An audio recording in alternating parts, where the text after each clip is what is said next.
हा जो व्हिडिओ तुम्ही पाहिला हा व्हिडिओ काश्मीरा पोलिसांच्या कौतुकास्पद कामगिरीचा होता, ज्याचं आता सगळीकडून कौतुक होते। जर तुम्ही हा व्हिडिओ नीट पाहिला असेल तर तुम्हाला बाल्कनीत एक माणूस लटकलेला दिसेल आणि बाल्कनीत उभे असलेले पोलीस त्याला वाचवण्याचा प्रयत्न करताना दिसतील। सोशल मीडियावर दररोज नवनवीन व्हिडिओ व्हायरल होत असतात आणि मीरा भाईंदरशी संबंधित एक असाच व्हिडिओ सध्या व्हायरल होतोय।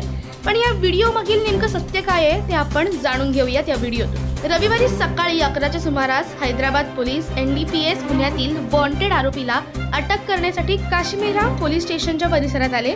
मात्र हैदराबाद पोलिसांना पाहताच आरोपी तेथून पळून गेला। पोलिसांपासून वाचवण्यासाठी आरोपीने इमारतीच्या 10व्या मजल्यावरील बाल्कनीतून पळून जाण्याचा प्रयत्न केला, परंतु बाल्कनीतून पळून जाताना आरोपी बाल्कनीत अडकला।